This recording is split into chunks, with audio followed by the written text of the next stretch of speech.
Hello and good Sunday evening. Welcome to Read Aloud 3, where it's you, me, and the Trinity. And we're reading in 2 Kings, and we're now on chapter 6. I think I've gotten my chapters straightened out a bit, so I hope you have too. And so let's get this week started off on the right foot, reading daily aloud together, where 2 or 3 are gathered in his name, there he is in the midst. Okay, the subtitle for this chapter is The Floating Axe Head. One day, the group of prophets came to Elisha and told him, "As you can see, this place where we meet with you is too small. Let's go down to the Jordan River, where there are plenty of logs. There, we can build a new place for us to meet." "All right," he told them. "Go ahead." "Please come with us," someone suggested. "I will," he said. So he went with them. When they arrived at the Jordan, they began cutting down trees. But as one of them was cutting a tree, his axe head fell into the river. "Oh, sir," he cried, "it was a borrowed axe." "Where did it fall?" the man of God asked. When he showed him the place, Elisha cut a stick and threw it into the water at that spot. Then the axe head floated to the surface. How did that happen? "Grab it," Elisha said, and the man reached out and grabbed it. Subtitle: Elisha traps the Arameans. Verse 8, when the king of Aram was at war with Israel, he would confer with his officers and say, "We will mobilize our forces at such and such a place." But immediately Elisha, the man of God, would warn the king of Israel, "Do not go near that place, for the Arameans are planning to mobilize their troops there." So the king of Israel would send word to the place indicated by the man of God. Time and again, Elisha warned the king so that he would be on the alert there. The king of Aram became very upset over this. He called his officers together and demanded, "Which of you is the traitor? Who has been informing the king of Israel of my plans?" It's not us, my lord, the king," one of the officers replied. "Elisha, the prophet in Israel, tells the king of Israel even the words you speak in the privacy of your bedroom." "Go and find out where he is," the king commanded, "so I can send troops to seize him." And the report came back. Elisha is at Dothan. So one night, the king of Aram sent a great army with many chariots and horses to surround the city. When the servant of the man of God got up early the next morning and went outside, there were troops, horses, and chariots everywhere. "Oh, sir, what will we do now?" the young man cried to Elisha. "Don't be afraid," Elisha told him, "for there are more on our side than on theirs." Then Elisha prayed, "O Lord, open his eyes and let him see." The Lord opened the young man's eyes, and when he looked up, he saw that the hillside around Elisha was filled with horses and chariots of fire. Chariots of fire. And there's a reference that's right after when he says, "For there are more on our side than are on theirs," and that is Romans 8:31. Just wanted to mention that. I'm curious what that reference says in Romans 8:31. Let's go there. Okay. It might be the chapter that's fallen out of my Bible. Oh no, it's right before Romans.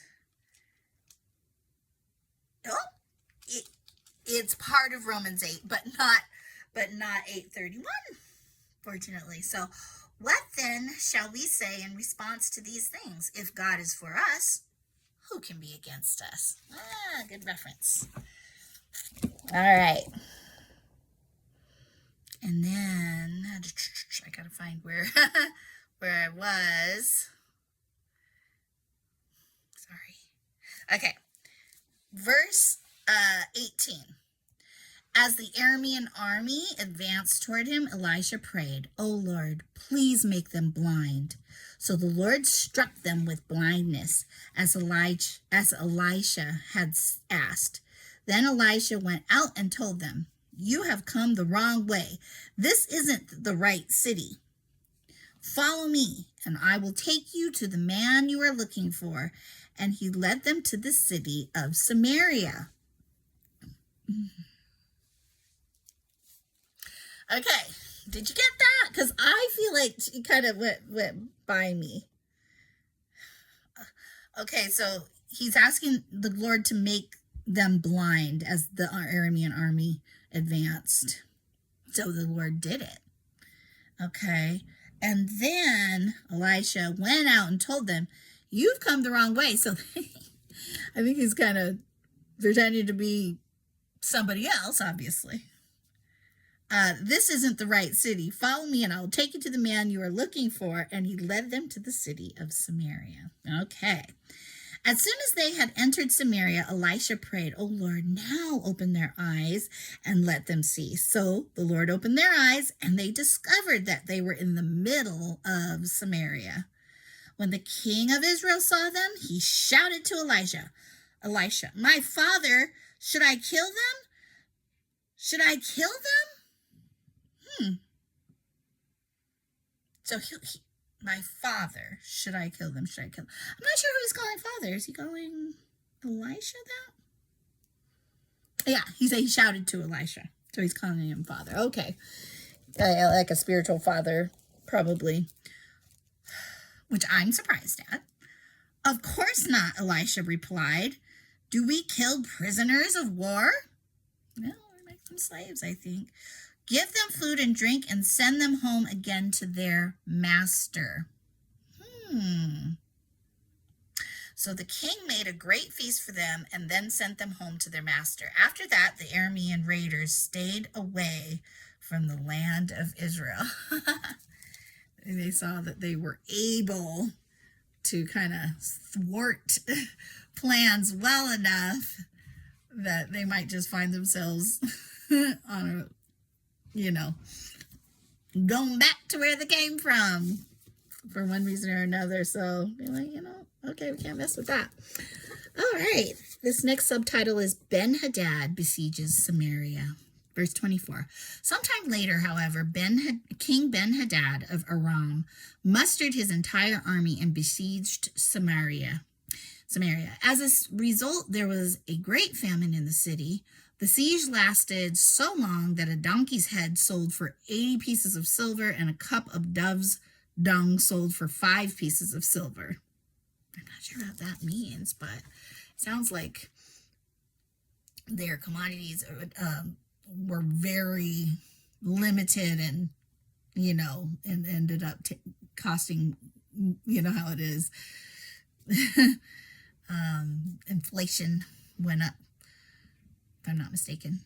Verse 26. One day, as the king of Israel was walking along the wall of the city, a woman called to him, "Please help me, my lord the king." He answered, "If the Lord doesn't help you, what can I do? I have neither food from the threshing floor nor wine from the press to give you." But then the king asked, "What is the matter?"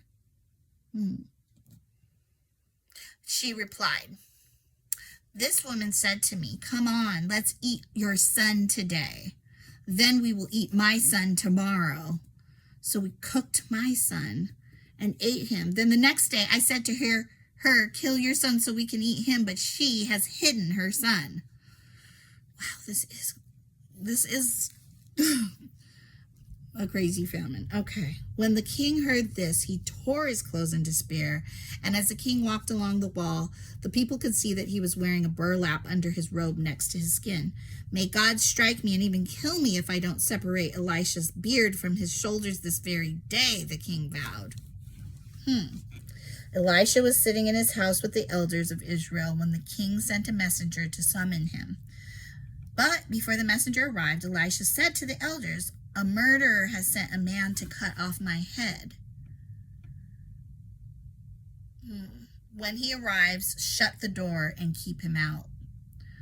We will soon hear his master's steps following him."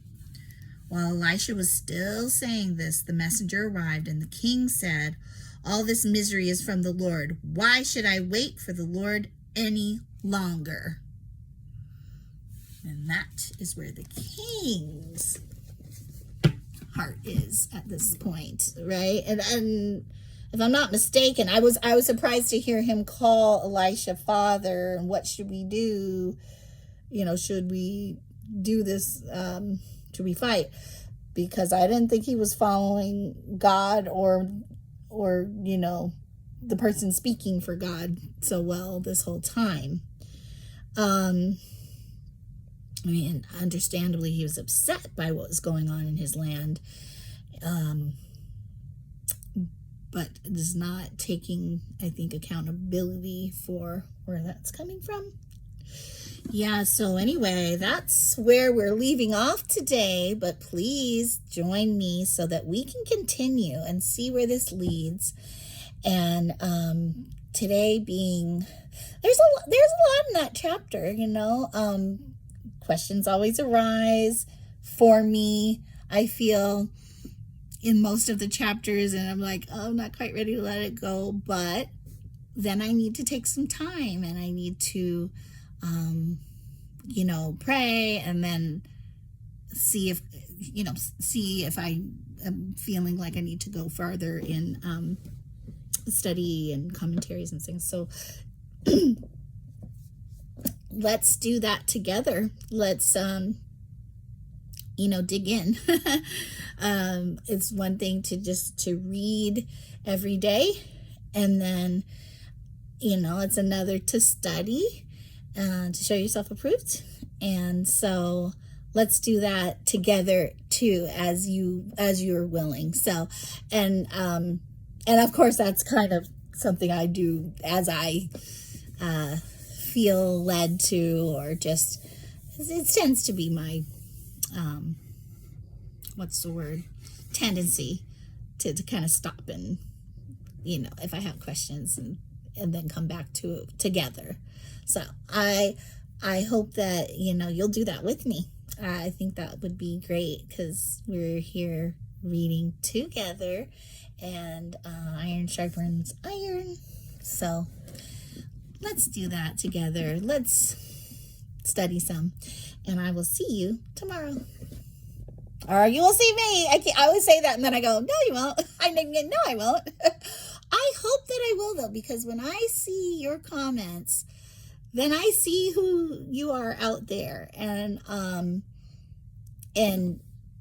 it's not about me, me seeing a person necessarily, but just knowing,